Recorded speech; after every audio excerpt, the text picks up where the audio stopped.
Howdy, partners. Welcome back to the Blood and Black Rum Podcast, Red Hot Action Summer. This year, we're not going to a specific era. Instead, we're heading out west in what we're calling Westward Ho. This time, you'll find American Westerns from all kinds of eras. There's sure to be some Clint Eastwood, some Peckinpah, and even John Wayne, with a couple surprises thrown in as well. So tell your ma and pa, come on out, saddle up, and listen in all August for Red Hot Action Summer, Westward Ho.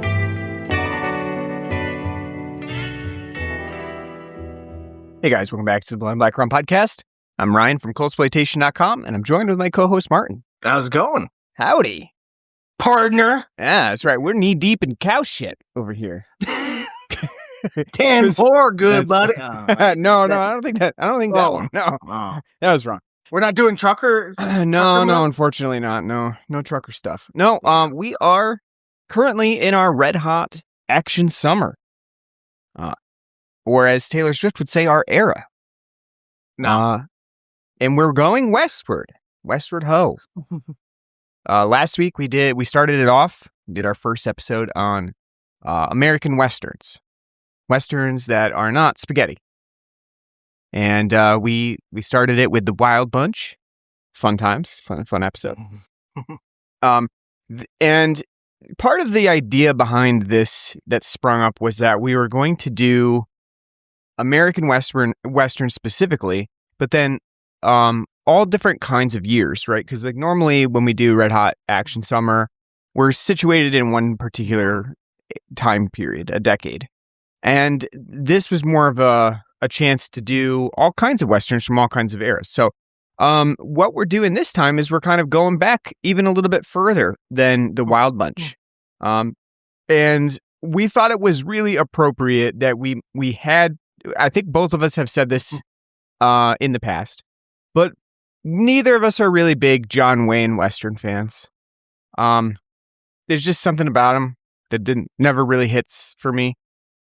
But we felt it was important to do a John Wayne Western movie because it is so much a part of American pop culture of the Westerns from the 50s and 60s. The Duke. What's that? The Duke. Yeah, the Duke. Yeah, exactly. So, though we were, obviously not super big fans, we had to do one. So, I picked McLintock. Red River. No, I picked McLintock.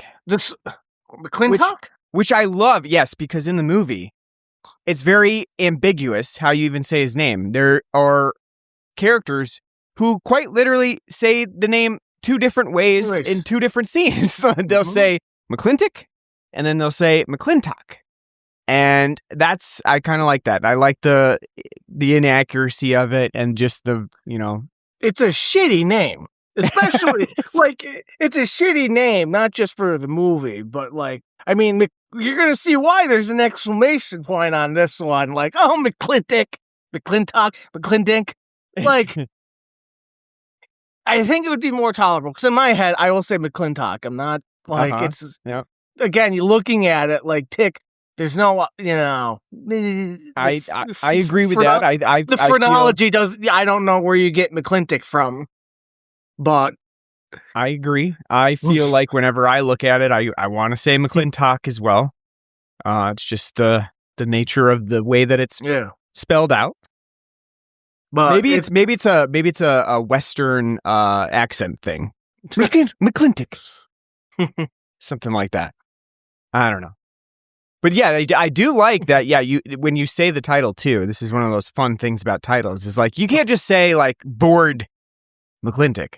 Right? You can't say bored. You have to say McLintock, excited, because there's an exclamation mark at the end. Back when punctuation on a film title meant something. That's right. Do you think that the exclamation mark is intended to be someone yelling out his name, or is it excited because we're going to McLintock, the town?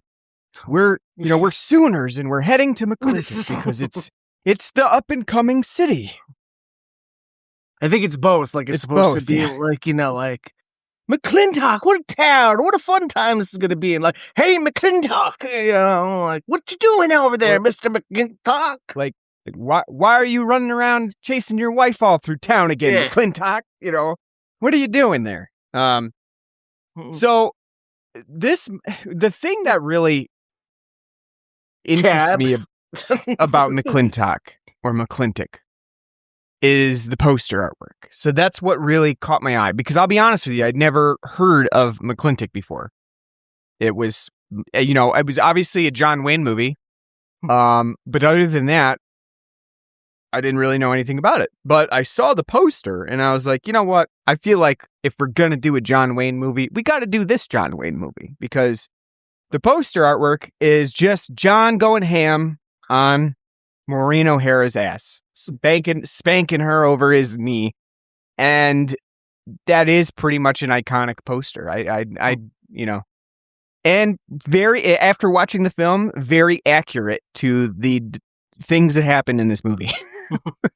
In my opinion, sometimes you have posters and you're like, why is that a poster? It doesn't really make sense for the movie. I think we talked about that with Hey Mom a little bit, like where Hi Mom, I should say. I'm sorry, Hi Mom. Where the poster artwork is like a granny with a gun, and you're like, why is that the poster? But this one, what's going on here? Yeah, this one. After you watch the movie, you're like, okay, yeah. I mean, that's the crux of the plot, is a fucking spanking, as we'll get to. You said, and I thought this was crazy, you've actually seen this movie. I have, yes. And we talked about this off air, but as you stated, this movie's, at least in terms of what's on the internet, not super popular. Right? You said you couldn't really find much review on it. Yeah, I typed into YouTube, just, see like what pops up for reviews, and there is nothing. Usually because like you'll see like, not necessarily like, big name reviewers or anything, but like just to get like a sense of like, okay, like how popular something is or well known in the zeitgeist, like so and so who's got like 100,000 subscribers on their thing got like 20,000 views, and this one got like, was like the average type of thing, not like something like big, like if we're going to do the new Spider-Man, like it's obviously everything's going to, sure, have it. Yeah. So here, like, and again, I am not a John Wayne fan, not just John Wayne Westerns. Don't like John Wayne at all. He's right up there with like Bruce Willis and as like intolerable, like charisma vacuums of, acting and just uninteresting and boring. And I've seen this movie before, and I've seen other John Wayne films. I saw this one a little after college when TCM was doing like a Western weekend, because it was like around the same time, like after this movie at 2:00 in the morning, they were playing like a fistful of dollars. And so that's why I stayed up and watched this. Mm-hmm. It was like, a fistful of dollars is going to be on right after. Oh boy, so. You said it just like... And I don't remember too much from it except the John Wayne type shit and just me like, going, and moving out of my life. Yeah, it's really kind of random to have seen it, but I can certainly see something like TCM playing this type of movie. Hey folks, Ben Mankiewicz. Yeah, this is exactly the type of movie that I feel like this is the type of movie that Bill Hader would be writing a bit for SNL for him to do the Ben Mankiewicz bit on some random movie like this. Yeah.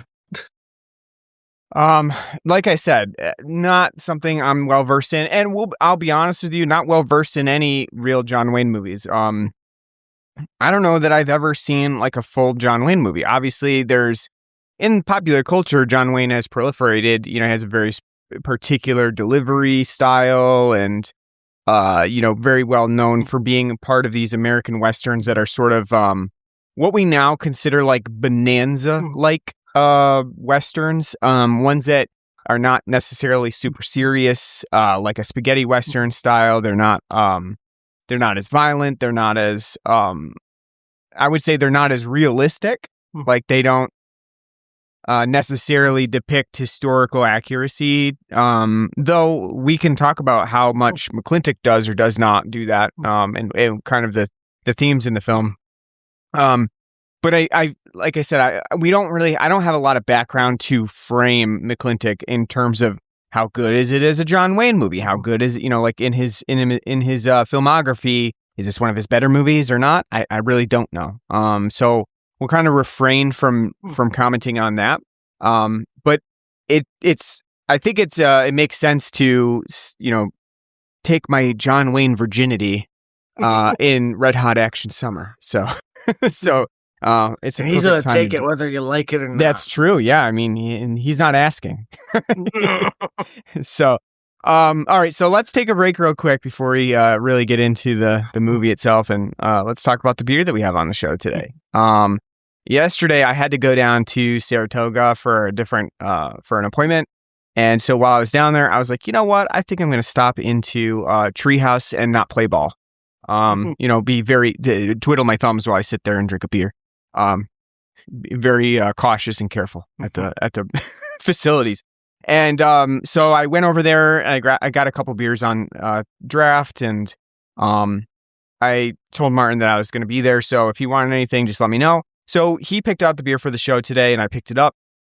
And I'll let you take it away. What'd you get for us, or what'd you pick for us for the episode? Well, as Treehouse, continues to buy more and more of our land here in this country and just take over this country. They have 1 billion different beers always out, which is nice because even for a small brewery, they have like 40 offerings on always available, week to week. So, though we've done 1 billion of their NIPAs and stuff, then they're always good.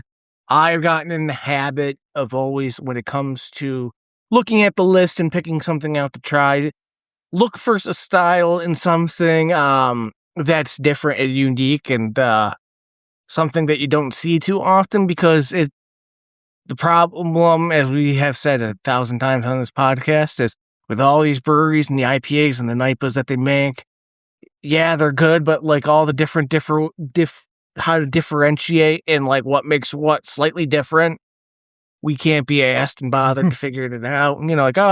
That's like a West Texas peach tureen and not a peach tureen that you'd find up in Junta Pogler down in Mexico or something. So while scrolling down, I saw that they had a cream ale. I love cream ales. Big Jenny cream ale guy here, as you all know. And it's like, that's interesting. Can has these lovely little bears on them. Big, nice grizzlies. Like, ooh, lovely. And it has, as well, huckleberries to go with it. And so I was like, God damn it, I'm all in. And it's funny that it's got bears and it's got huckleberries on it, because me and my buddy were having a discussion on a car ride about bears, and because my mom is deathly afraid of bears, and we get obviously up here in the Adirondacks, you'll see a black bear run around every now and then. And I tried telling her, it ain't gonna kill you or anything. They're just tree puppies. They're just looking for some berries, honey, and fish. And if they don't have it, they run away. And I was me and my buddy were talking about it. And it's like, yeah, polar bears are bastards, mean, angry, and ornery. Because they don't eat for 3 months and have nothing to eat except penguin scraps. So it'd be funny to hear two bears talking in the zoo, a polar bear and a black bear. Black bear sitting there like Winnie the Pooh with a fucking thing of honey. The polar bear's like, the fuck's that? And the bear's like, it's honey. It's delicious. And there's also berries, like huckleberries and raspberries. And the salmon, you should try some.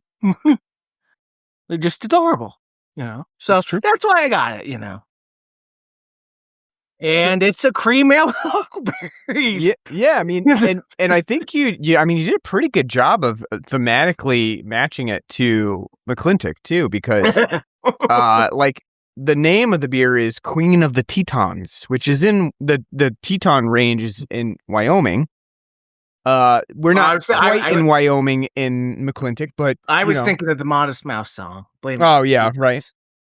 But close enough, right? We're not technically in Wyoming, but We'll take it. It's close enough. And I think that also you hit it right on the head when you said Treehouse is stealing up all of our land over here. And that's kind of part of McLintock as well. So I thought you did a pretty good job summarizing and maybe unintentionally thematically. No, it was matching. intentional. Yeah, it was intentional. You meant it all the way. So. Yeah. But anyway, go. I interrupted, but go ahead. No, you're fine. How do you feel about the fine. cream ale with huckleberry? Well, now that I just cracked open numero dos, the first drinking of it, I do like it. Cream ales, they're good. I love them. They're refreshing. They're one of the few true American standards. So I'm glad that they did that. The thing about it is, when people do cream ales, do they do anything to make them to be outstanding? It's pretty hard to. It's a cream ale. It's just a nice, slightly, busier lager. The huckleberries are a nice touch to it. And because it is craft brewery, and I'm putting that in air quotes. Sure. The huckleberry taste, if this was Genesee, it would be totally candied, overly sugary, artificial. And a lot of other breweries would too. Here, though we don't get huckleberries up here, to my knowledge, never had one. I think so. It's what I imagine it would taste like a mix between a blueberry and a blackberry if they got combined together. It's nice. I like it a lot. I think it pairs well. It's taken the first beer for me to get more attuned to it, because even though you get your regular cream ale, taste and body, and that huckleberry, taste. At the end, there is a rindy, adjuncty kind of taste at the back end that I'm getting more used to as I'm drinking it. But at first couple of sips, that was really something that was sticking out for me, and I think that's something that we've seen with these kind of berry beers that we've done that are of these types of berries. So I do like it. I wouldn't get it often at $20 a 4-pack, but it is nice, and it's nice that they did something unique and different that sticks out. So props. Yeah, I mean, I would agree. I don't know that I've ever really had a huckleberry before. Like you were saying, I don't think they're really native to our area. However, I can imagine kind of the cross taste that they have. I think that the cream ale of this beer is really good. It's a nice solid base to it. I think the huckleberry berryness in the beer is somewhat generic. It doesn't necessarily have an overarching specific berry flavor to me. It's just more okay, there is a fruity specific taste to it that reminds me of, like you said, other types of berry beers that we've had. I do think that is lending the sort of bitter aftertaste to it a little bit. It's kind of coming from that acidity of the berry. So I like it. I do think that, again, it does have sort of that an aftertaste that may not lend itself to all drinkers, but for me, I do like it, and I think it's a pretty good style. I don't think it's their best style. I don't think this is, if you were to say here, you should check out Treehouse, I probably wouldn't offer this one up as being one of their trademark beers or anything like that. But I think it's pretty good for them not really branching out into the cream ale style all that often. So I like it. Like you said, probably wouldn't get it all that often. It is a little expensive for what you get. I think we see quite a few other places making cream ales for a fraction of the cost of what this one would be. So you can take that as you will, but I think it's a pretty good but kind of standard beer from Treehouse. All right, let's talk McLintock. Where do we start? Where do we begin? What do we start with here? Good question. Well, I think what we need to start off with is just kind of setting the groundwork of McLintock. So the film kind of opens up and it kind of puts you in sort of a all in progress movie where everybody seems to really know McLintock. and yet we as the audience don't. So it sort of forces them to do a little bit of exposition dropping while we're kind of meeting the characters. And so you find out he has pet Mexicans that he fetch his hat from his weather vane. The weather vane that he unnecessarily chucks up there every now and then. Yeah, his hat he throws up there every time he comes home. Yeah, that's kind of an asshole thing to do. Is you would think like everybody really seems to like him, but at the same time, doesn't make sense. It's almost like a Führer type situation where it's like he owns the town, so you better be nice to him. You know, the one his butler Drago, like what the fuck, like boss man, you boss man. Oh, don't worry, we'll do that just fine, boss man. Mm-hmm. Drago doesn't have like any other life outside of working for McLintock. It's just like, and so I think that's like initially the really interesting thing about the film is that it's taking place in a kind of unnamed late 1800s period of time. I'm going to say it's like the late 1890s. Would you agree? Yeah, somewhere around there. I think the one bit you get is like near the end where they're talking about like the one goofball that his daughter's with, and like, oh, valedictorian of 9 to 5. So right, yes. So we're like somewhere in there. Yeah, you know, like 96, 98, something like that. So really, again, towards the tail end of the idea of cowboys and Indians, right? And in this scenario, in this movie, there's not much in terms of like a traditional Western. We don't have outlaws. We don't really have like cowboys. And John Wayne is not like someone who's going off as a hero. He just owns the town, right? Yeah, like he's an actual cattle baron. Yeah, like, he's the literal namesake of the town, and the government is basically saying, "Hey, you guys want westward expansion? Go to McLintock then." And they're basically just sending all these people there to set up shop, try to farm it. And there's a pretty funny part right at the beginning of McLintock where he's seeing all these people come in, and he's like, "You guys are going to try to farm out here? You know where you're at right now? Like, you're not going to farm anything out here. The government's misleading you if they're telling you you're going to farm out here in the Mesa Verde." Okay. But it is. Is it me, or was I thinking of the bank the entire time that they said? Yeah, from Better Call Saul. Yeah. But I think that McLintock has a kind of an interesting relationship with the U.S. government at this time. It's not particularly fond of what the government is doing during this period of unlimited westward expansion, right? Do you think maybe John's taking the shot at this would have been during the Kennedy administration, that goddamn communists should have had. I mean, I don't know if John Wayne had much to do at all with the actual story. I don't really know his personal politics that much. Oh, he's pretty conservative. Oh yeah, Reagan is my guess. Reagan level, so that is very interesting when you take at the thematic value of McLintock, basically saying he is an ally of the Native Americans that lived in this area, specifically the Comanche.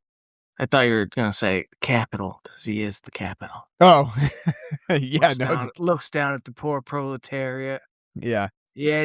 I'm not giving you work. You're going to earn the way. That is true. I'm not going to pay you something. You're going to earn it. It's contract. That's right. And you're a young boy. If you're going to call me McLintock, you better say Mr. Youngster. I mean, it's kind of interesting, though. The film is somewhat liberal in the way that it depicts the treatment of the Native Americans by the U.S. government at this time. You think? No. They're in red face, and they got the one fucking running around being like, "No whiskey? We'll go." That is true. It's true. Hello, Big W. Yeah, no whiskey? I'm not saying. Yeah, I guess what I'm saying is I don't think. I think it's like you can no, because like it's not liberal. I'd say it's more like it's like and I'm just like from the Wild Bunch. I just got done playing Red Dead 1, like with the fucking Professor McDougal, like, hello there, Nastas. We come in peace to help you. And he's like, I was on the reservation. I can speak English, you asshole. And he's like, oh, okay. Yeah. It's the same thing here because like the government guy that's like the in-between nerd for the Indian Bureau and the government, he's like, they're all savages. And everyone's like, yeah, they're all savages. Yeah. And then John Wayne's like, I fought and killed a lot of them. They're not savages. They're noble savages. So we may not like them or get along, and they may be savage, but they are a noble people who like to fight and drink like I do.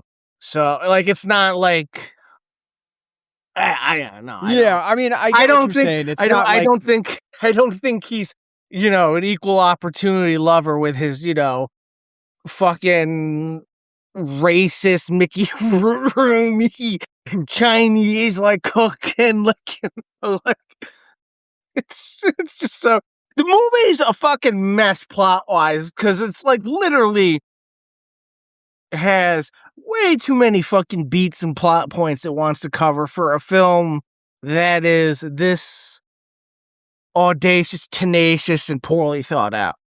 It's going to be a 2.5 hour comedy. He's a cattle baron. His wife left him. She's a cunt. The daughter's coming home. We got to get ready for dinner. He's a cattle baron. He's kicking the Sooners out. The Indians are coming around. The Indian Bureau. The governor's coming around who his wife's like playing footsie with. There's like 20 different things going on. And it's like, holy shit. I think it drops. It goes from one thing to another, and it's like, holy shit! I've totally forgot these like some of these plot points. It's definitely interesting you say that because I also felt I do feel I agree. It is very convoluted in the ways that it is basically trying to just show you McLintock's life and the life in this town. At the same time, I felt for too long of the movie, there's really not any conflict going on. The biggest part of the conflict is like McLintock's wife, Katie, is back and she's just a huge bitch. And the film, the way that it's written is just written in such a way that it's like, and no offense to Maureen O'Hara, she does a great job of making the audience dislike her for the role that she has. But it's just like, so comically over the top of how hard the film goes, trying to make the audience really dislike most of the female characters in this movie because it's almost everybody, right? It's almost every woman. It's Maureen O'Hara's character. It's her daughter, Becky. Becky's like kind of like this stuck-up little prissy snob that comes back from college and is like, I went to college and I don't condone violence around here. Even though her father is like probably one of the most, prestigious fighters in the area.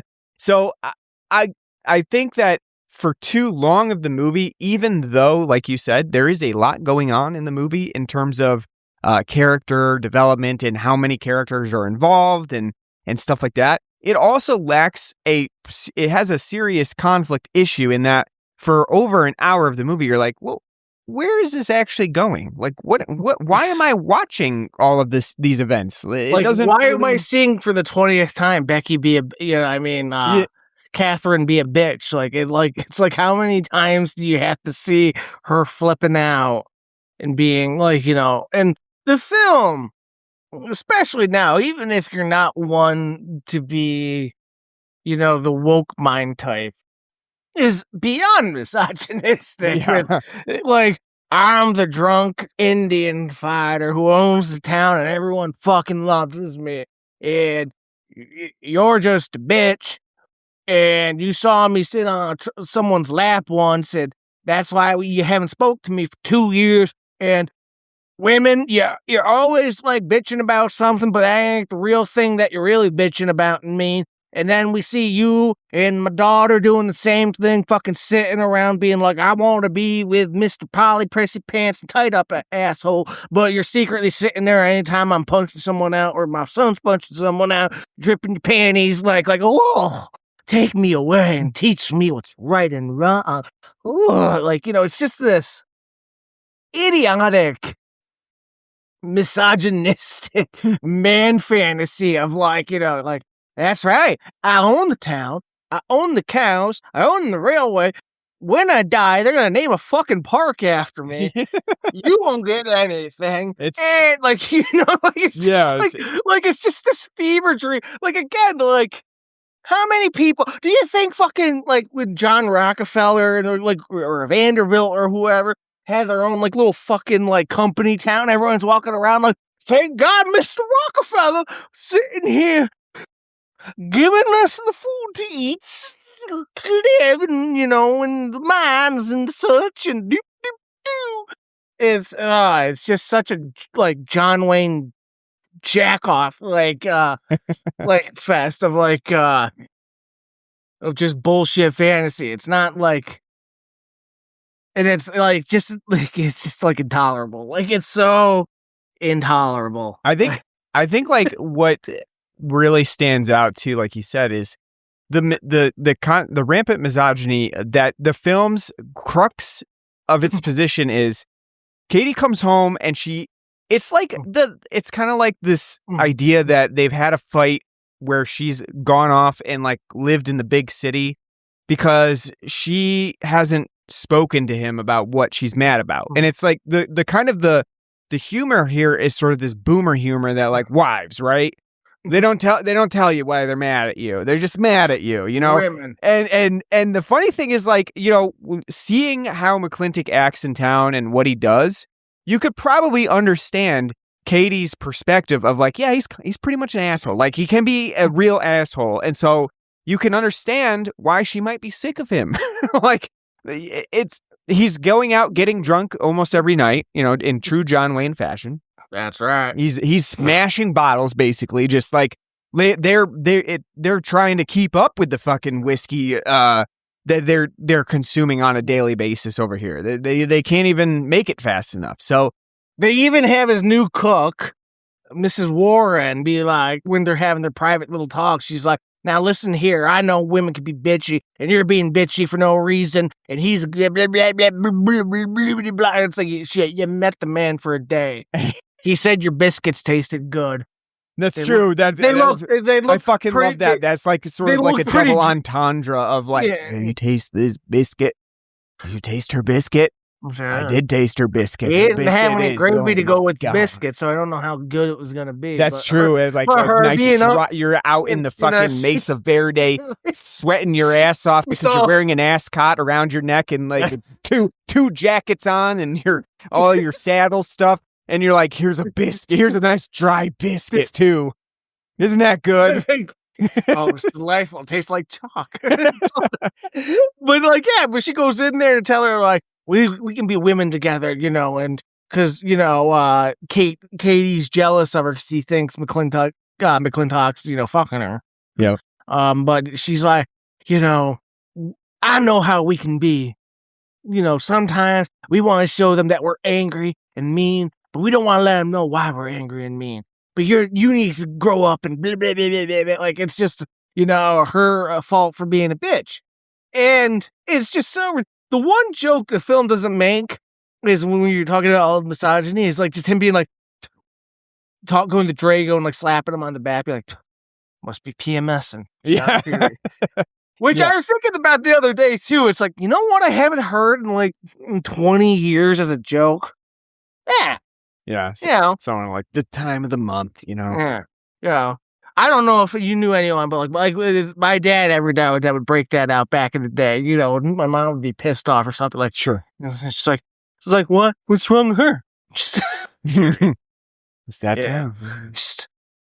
I think that we used to be a society. Trump can't say that. But so like the one thing that I find interesting that the film does, like I said, is the lack of conflict. The conflict for about an hour is Katie's home. She's being a bitch. And then the next part of the conflict is our daughter's coming home from college, Becky, and the town throws a goddamn parade. Well, it reminds me of the fucking part when Blairy's coming home and Christmas with the Cranks. Like, Blairy's coming home, get the police cruiser out. There's a police. It's the same idea. They throw a fucking parade. They got the marching band. Everybody's like, it's not just a parade, it's a ticker tape parade. Yeah, everybody's like, Becky, you're the most gorgeous woman I've ever seen. I know. The fucking... It's like, McLintock's got a gun to everyone's head if they don't say the exact perfect things about her. Did you notice they made the store owner a Jew? Yes. Yeah, like this very stereotypical, like, Jewish guy running the store, making sure everything is on the up and up. I did. You're the most wonderful. Now that you're old enough, I won't tell you. I want to put my nose into your panties and sniff whatever you caught down there in New York. That's like what they're like when he's giving the speech about her coming back, and it's like she just went to fucking college, and that's the other thing too that doesn't make any sense. They're bad because Katie wants to bring her to the city, and McLintock, he wants to keep her in McLintock. Okay, she's like 20 years old. Right. What are we talking about? I think she can do whatever she wants to do. She doesn't have... Yeah. What is this fight for? What are we fighting for? Like, she can just fuck off if she wants and leave, and... Yeah. I think that the whole idea with Becky coming back is like this other thing of, because McLintock kind of fancies itself like a Western romance. It's certainly in line. And actually, this is kind of late for these types of movies. I think that 1963, this film feels more like it's a 50s movie, in my opinion. And the way that the comedy plays out and the very, like the kind of 50s romance that it's got going on. It's, again, this movie... I intentionally, of course, but it's not a serious movie. It is more so a comedy, although it tries to maintain a serious theme throughout, with the Comanche Indians. I don't know that it succeeds at either. I think as a romance, it is really misguided in what it maybe not for the 60s, I guess, but in terms of what people would find romantic, I don't, or maybe they're even just banking on the fact like, hey, this is the 1800s. I don't know what they did back then. Like, well, all right, fine. Well, I'll allow it. But with what they're depicting, the film is not particularly romantic. I think it's pretty funny, some of the things that happen. Like, the film spends 15 minutes, excruciating minutes, on a fight sequence in a clay pit. And just when you think like, oh, they're going to cut away, like there's nothing else that they can do with this fight in the clay pit. Nope. We still got more and more scenes of slapstick humor in the clay pit. I couldn't tolerate that. I was like, at a certain point, I was like, okay, all right, I'm done here. This is basically playing the music from Beef. It's what's for dinner today. I was getting fed up with the amount of time spent on it. And then I would say the same idea goes for the ending of the film, where McLintock is chasing Katie through literally the entire town. And the whole town is following him because it's the 4th of July celebration. Barbecue's going on. Yeah. And the whole town's following him as he's chasing Katie in her like little slip that she's accidentally, ripped her dress through, and now she's basically fallen in a white dress into water. So she, almost everything is showing through, and she's showing some leg. Maureen O'Hara's showing some leg here, very risque sort of for 1963. I was getting fed up there too. It's like, okay, we don't need to see 20 minutes of him literally following her around the town just to get to a very, very lame reveal of like, why is Katie actually mad at him? Because there was lipstick on his collar one time. It's like such the boomer humor of like men, I didn't really want to talk to my husband. I just assumed and I got mad and I left for 20 years, It's like, I don't know. I found it extremely lame. It didn't have a payoff at the end. And the way that it revolves around the conclusion is that she just needs a good spanking. She just, the whole town. That's all women because they know she's a bitch. That's right. The whole town's like, go whoop her ass. Yeah, they're like, she needs a humiliation ritual. Paraded through town, had been basically molassed and feathered. Paraded through town, ripped her dress, thrown in water. I don't know. Do women find that romantic? I feel like maybe they don't. Well, this is back. This is back when you go to take the lady to a romance film. Who gives a shit?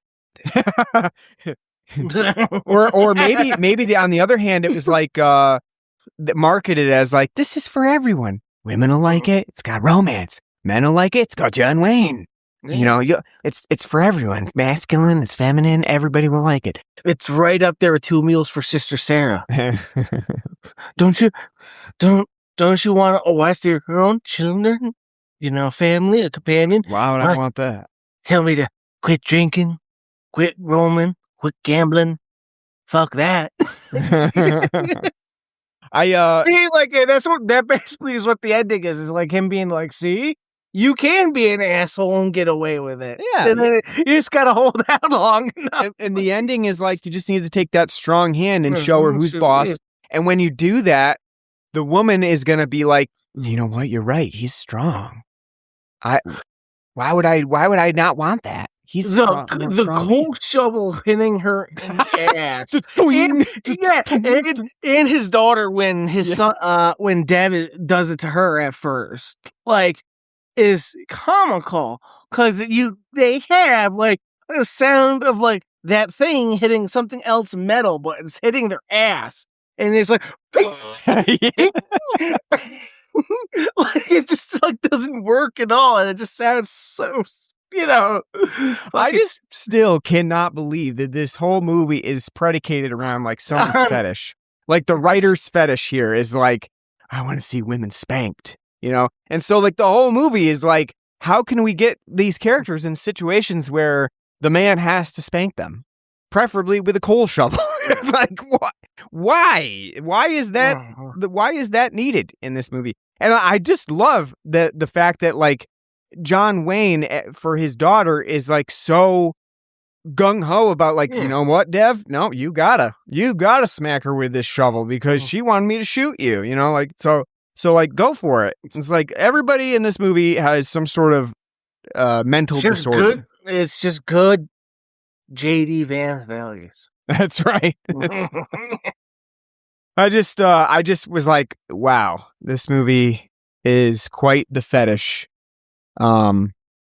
Speaking of, Dev Warren, our Deuteronomist, or whatever the hell, our, you know, the dude.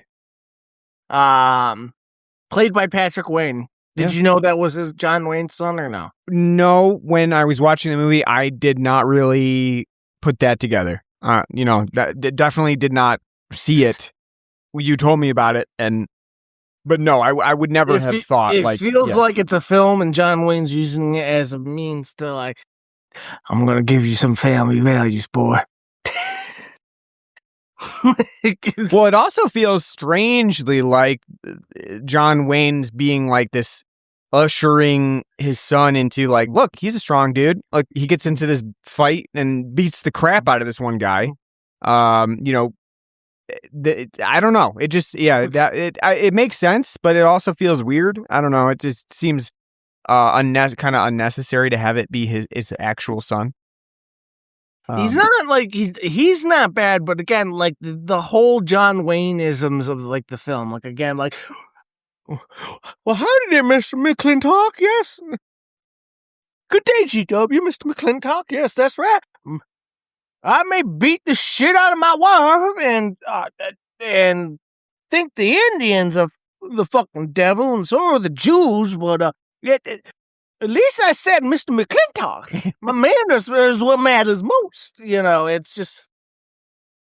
I like think I said, like it's just like for me, like I said, it's just taxing. It's absolutely taxing to watch because it's just like where I'm from, partner. That's what that's like. I think he only said pilgrim once in the he said whole one. film. Yeah, one pilgrim. We got one pilgrim. I got one pilgrim out of him when he was like, I think like John Wayne is not really the though he's the central character. I don't know that he's even necessarily the draw here.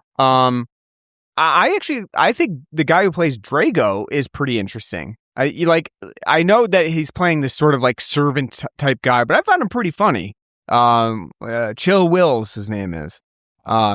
Nice. That's a nice stage name. Slim Pickens is already taken. I actually found him pretty good. And actually, did you realize that the guy who plays Douglas, the other college kid who comes back and they're like doing a singing duet and everything, that's Jerry Van Dyke, Dick Van Dyke's brother. Yeah. Yeah. It's actually, he's super young in this one, but if you look closely, you can just kind of see the resemblance that it's Jerry Van Dyke. So I thought he's lanky enough to be a Van Dyke. You know? Yeah. So he gets a nice little singing duet with Becky, where they put on a performance. So I don't know about you, but that's also the other thing too, because you got Dev, who's the Sooner and rancher and farmer, and then you got Jerry, who's sitting there singing, playing banjo, like the entire time. The reason, like McLintock, he's just like, I don't want my daughter marrying no fat guy. Yeah. God, yeah, that's Dad, do something, please. Like, it's just like, yeah, it's because he's so not just like a Broadway vaudeville like style entertainer and college boy, but when he tries to get on his horse, he broke a stirrup. Right. Yeah. It's sort of on the ride home. Dad rode the horses hard, so he was wandering and flipping about in the back of the feet. Like it's just so fucking stupid. Like, he's a seriously like type of thing. Like, right. And like the idea too that it just upholds the sort of like masculine values of this time. He was drinking a beer instead of whiskey at the barbecue. He had chicken thigh instead of the breast.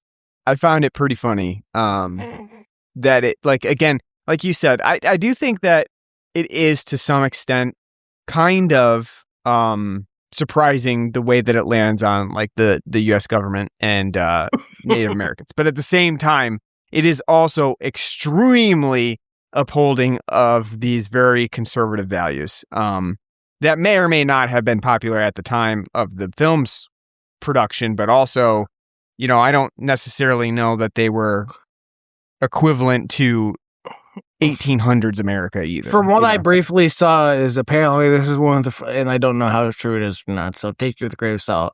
This is one of the first films where John Wayne's like politics, he really like dictated and got to show like, Oh yeah. His politics. So, which again I find surprising because you would think that it wouldn't be as critical of the U.S. government here, but it is when it's led by communist candy. It's true. But you're right, though. Drago, like, he is, like, the best part about the film. Like, he is fun in spite of being a bitch the entire film. He's just a lot of time and a lot of fun. I feel bad for, like, John Wayne constantly being like, pull that hog leg. Pull that hog leg. Wait, who the hell ever, like, said that? I don't think I've ever heard any time, like, in a Western, like, film, someone say, hog leg. Hog leg. No, I agree. I don't know that that's ever, in my experience, somebody has been saying that routinely. I don't recall that. But yeah, they use it like 4 or 5 times. Yeah, I was perturbed. Like every time they busted it out, like I was just entranced. Like, you're like, what the hell did you just call that thing? I thought he was talking about his penis. Pull out that hog leg. Yeah. It's true because that's all. Sometimes it's all what a good woman needs. You just gotta whoop that dick out and say, That's right. Here it is. "How do you do?" Oh, what else? What else did we talk about? What do you think about the slapstick humor? We talked a little bit about it, like with the fights and the clay slide and everything like that. But what do you think about it? Like, does this uphold what you think of as like a John Wayne style Western film, or is it even more slapsticky than general? No, it's much more slapsticky. It's like, I don't remember watching The Searchers and being like, oh, look at all that humor. It's fine. Like, for what it is as like a comedy, like, yeah, it's in the slapstick, whatever. But like, again, like, it's completely secondary to what this film overall is and does. So it's like, even like the few funny parts that there are, it's like, doesn't really say what the hell, for the rest of the film. Because like you were saying, this film is a gigantic, tedious, enormous slog. An hour could have been easily cut off this to make a slimmer, funner film. But we got to have John Wayne on the fucking mount giving a sermon every 3 minutes, being like, eat your vegetables, kids, and if your sister's being a bitch, hit her. Yeah, pretty much. No, it definitely it's way too long. 2 hours is just way too long for what the film actually offers. I think that like you said, like a whole hour could have been cut out because it really needs to have a much more structured and more edited version that cuts out some of the fluff that it really doesn't need. There is so much fluff that this film has that really doesn't add anything to the proceedings. I'm thinking of like the long sequence is like 10 minutes long of them singing in the den while Deb is like playing chess and not paying attention. Like, somewhat funny, I guess. Necessary? Absolutely not. Like, it just elongates the movie in a way that's just completely not needed. They even elongated that scene. He's sitting there singing the song, and then like halfway through, she's like, "No, I want to sing too. Let's start from the top." And it's just like, God, like we don't need like this is, Yeah, no, it just keeps going. It just keeps going. Yeah, I think that it desperately needed some editing. It needed to be slimmed down a bit without too many of the unnecessary plot points, and including too many individuals. Like, we really didn't need Mrs. Warren to be a large part of the movie. Some of those things are just take too long and don't really add much to the film itself. But yeah, I think that it's an interesting, sort of like time capsule. Again, this movie doesn't, we don't really know the backstory. Like, we didn't look it up. It's not what we do here. Yeah, exactly. The film does feel very 50s-esque, though. It feels like it should have been released earlier than it actually did in 1963. However, as I mentioned as well, this film has a very Bonanza-esque style to it. It's something that you would expect as like a plot line in a Bonanza episode. And truthfully, I would not be surprised if this could have been just like 2 episodes of Bonanza. Like it almost feels like that's what it was intended to be like. But at this time, Bonanza was pretty popular. It had already been out for about 4 years. I would venture a guess that there's probably some people that were in Bonanza that also show up in this movie, though I don't have that off the top of my head here. It just feels a lot like that show. And not that I'm a huge Bonanza viewer or anything like that. I've never really sat down and watched the show, but just knowing that the type of show that it was and having seen clips and everything, it just feels very much like a Bonanza-esque experience. Anything else that we didn't go over? I think that's about it. Think we hit it. So on a scale of 0 to 10, saloon bazongas, because the film has a number of those that show up here every now and then, like especially when John Wayne goes into the saloon the first time and the women are basically batting their eyes at him. And like, oh my gosh, McLintock's here. McLintock. Boys, girls, ladies, he owns the town, so for a hand job's free. That's right. Yeah, like you got to put out like whatever he wants, he gets you. What would you give McLintock or McLintock, however you want to say it? McLintock. I'll give McLintock a 5 out of 10. Boring, bland, pedantic. I don't like John Wayne. This is like a pure like film reason to why I don't like John Wayne. He's just a bore, uncharismatic, and just filled with nonsense. It's a rambling, meandering mess of a film. It has too many plot points and threads and ideas that it wants to try to cram into a fucking comedy. You know, if you're doing a comedy, you shouldn't have like 7 morals tied to it. You know, it does have some fun slapstick every now and then. It doesn't save the film. It's like it's a drag. I had a bad time watching it. And I wasn't like just like, you know, checking my watch every now and then, but I was just sitting there going like, oh, God, this is why I don't watch John Wayne films. 5 out of 10.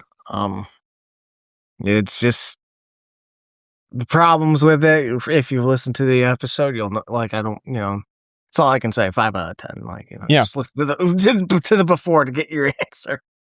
I would give it like a 5.5 out of 10. I feel like it's kind of inoffensive. Well, it's not. It is kind of offensive, you know, but it's a misogyny and stuff. But in terms of entertainment value, Ryan's moral take after talking about the misogyny. Yeah, listen, I'm going to tell you right now. Listen, what are you getting so upset about? Yeah. So it's not in that sense, but in the sense of like, as a film to watch, I feel like entertainingly, it's rather inoffensive. However, I do think that there are many scenes that go on too long. The film's just far too long in general. I don't necessarily think that John Wayne is good or bad here. It's just sort of like, if you know John Wayne, if you like John Wayne, like you're probably going to find McLintock to be fine. If you don't, then it's going to be more of the same from him. Although I think some of the John Wayneisms that you would come to expect are not here on purpose. Overall, it's a really kind of an odd film that for the longest time really lacks conflict in general. Like, I think for about an hour, you're kind of just following along like, what am I doing here? And once it does get to the conflict, I think the resolution is extremely stupid in the fact that like the whole thing could have been resolved with a literal 1-minute conversation that says like, I found lipstick on your collar. What happened? And he's like, whatever happened. I don't even know. I don't even think they tell us what happened. He just is like, that's it. That's the only thing. Let me smash your ass. And then you'll be back to normal. No problem. So the whole idea of it is really kind of stupid and misogynistic, that a woman can just be put in her place so that, you know, everything's fine again and she'll burn up those divorce papers. So I think as it stands, it's fine. I definitely would not come back to McLintock. Certainly not. You know, this is not my style of Western for sure. So 5.5 out of 10. The fact that you keep calling it McLintock instead of McLintock the entire episode is really bugging me. It's grinding your gears. You just being contrarian to be contrarian. Sorry. So yeah, that's it for McLintock. McLintock. I'll say it. We're going to move on next week to a different decade in American Westerns. So should be fun. We're gonna and I promise that's the only John Wayne episode. So here's your hint. We're doing Back to the Future 3. Best Western ever. Best Western. We're going to a Best Western. That's what. That's what we're doing. How about, Is that even still a I hotel have no chain? idea, or to be honest with you. I don't know. But It's yeah, like I would say it's like watching like commercials of old from like the 90s. right. Like, And you're like, what's that brand now? Every 3 seconds, there's a fucking commercial about collect calling. What is this? that's right. But yeah, if you are enjoying our episodes for Red Hot Action Summer, we hope you come back next time for another Western. Like I said, again, it's going to be a different era completely, so should be fun. So yeah, stick around. Come back all throughout August. You can catch us on pretty much any podcast app you can think of. We're on Apple Podcasts, our home base at Spotify, whatever you use. Sure, we're on it. So subscribe, leave us a nice review. That always helps us out. We are on Facebook and Blue Sky. You can search for us on there, Blood and Black Rum Podcast. You can also write to us at our email, bloodandblackrumPodcast@gmail.com. Let us know what you like, what you don't like, what movies you want us to watch. You can also donate to us on our Patreon page. Anything you donate goes back towards beer. So we appreciate that in advance. Again, thanks for listening to our episode on McLintock. Hope you enjoyed. And we'll see you back next time for another Western. Until then. Take care.